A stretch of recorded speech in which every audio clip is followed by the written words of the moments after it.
Hi everyone. I wanted to check in with a video just to touch base and to tell you I hope you're doing well and everyone you know is doing well and you're taking care of yourself and remaining safe. And now that you're writing and workshopping and turning in the final draft of your first essay this week, What is Art? I just wanted to give you a few pointers and a few ideas, things to think about as you progress this week. One, I'm going to be looking at and just double checking your ideas from the last two workshops and getting back to you. If you don't hear from me, it means I think you're right on track. If I do respond, it doesn't mean you're off track. It just means that maybe there's a way that you could get a little more where you need to be easier, more easily. I'm an English teacher. I don't know what I'm saying. So anyway, a few people have emailed asking about formatting. Where can you find out all about MLA formatting guidelines? There are links throughout the website and on the assignment and guidelines page linking to MLA format. You can always go to Purdue University's online writing lab. If you just go to Google and type in OWL, it's the first thing that pops up.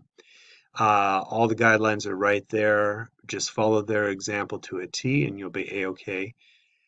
When it comes to your topics, though, and your ideas about what art is, the main thing to keep in mind is you might be thinking about something that many people agree is art.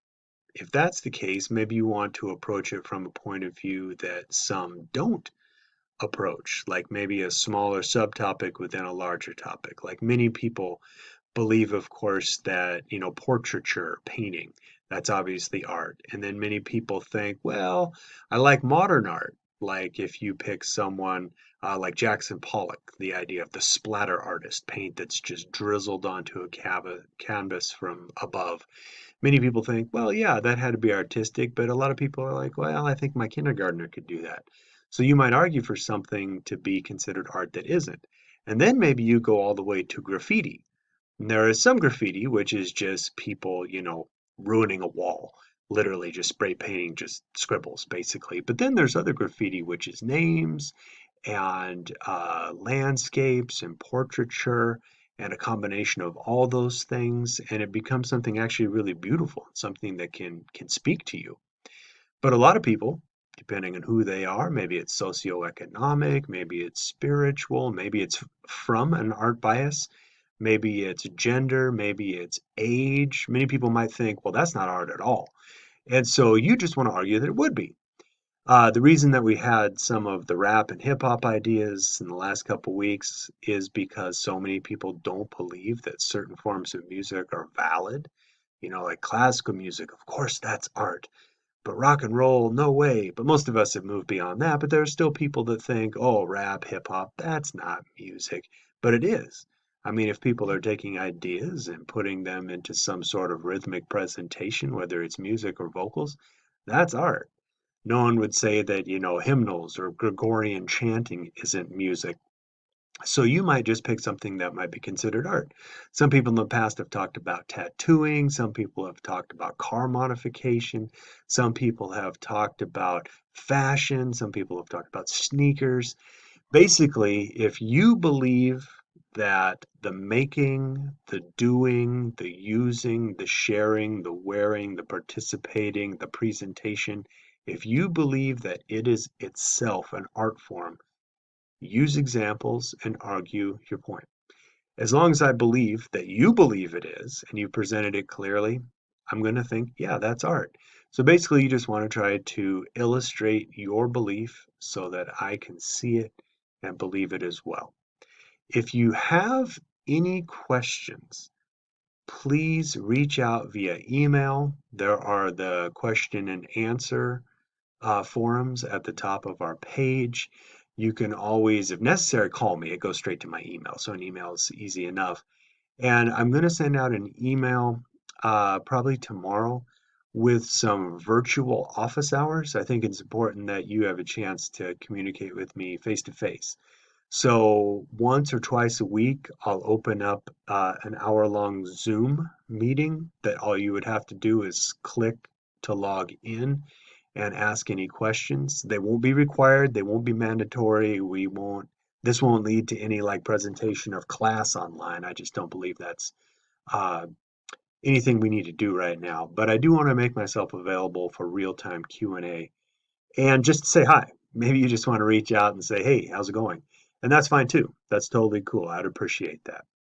I am bummed that if you were in one of my face-to-face 121s, I'm really bummed that we don't get a chance to meet. And if you were in an already online 121, I'm still bummed because I'd much rather see you face to face. The one thing I love about teaching is being in a classroom and interacting with you. So if you want to pop in when I announce that Zoom meeting, that'd be totally cool. It'd be nice just to meet you and say hello. Other than that, feel free as always to get back to me. Oftentimes people send me an email and I realize that the entire class could benefit from an answer. So while I might not directly email you back, I try to send an email to everyone. So if I don't get back to you, I've hopefully covered it in a presentation either on Canvas or via a group email. And then I thought something fun. I teach American film and sometimes intro to film here at Clackamas. And as you can see behind me, this is just two of five 7 foot tall bays of movies. My wife and I, my son, we love movies, and I can't say I'm like a snob. I've got, Austin Powers is right over my shoulder there. But I've also, I love basically all films, from classics to comedy to science fiction to Godzilla. Godzilla is one of my all-time favorite movie series.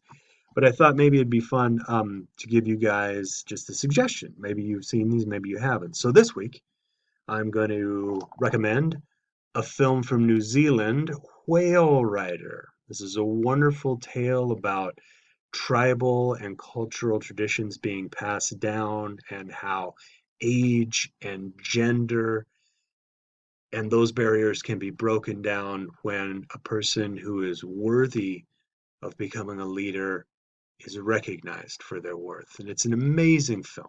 I recommend it highly. You'll recognize a few actors in it, and it's a timeless tale, well acted and heartwarming. It's pretty cool. And there are whales, as the name implies. So anyway, if you have any suggestions for films or music or anything that you'd like to share with anyone, and enough people are interested, I could open up a forum just for sharing ideas like this. Maybe I'll do that anyway. I'll just post the movies that we talk about so they'll be there in case you forget. Anywho, I hope you're doing well. Take care of yourself. Tell your loved ones you love them. And I look forward to seeing your writing. One last thing, on these workshops, I don't actually read the drafts. That's what the workshop process is for. I want you all to help each other work through your trouble spots and increase your strengths to produce the best essay possible, which I'll then read after Sunday when they're all turned in. So take care of yourselves, and I'll see you later.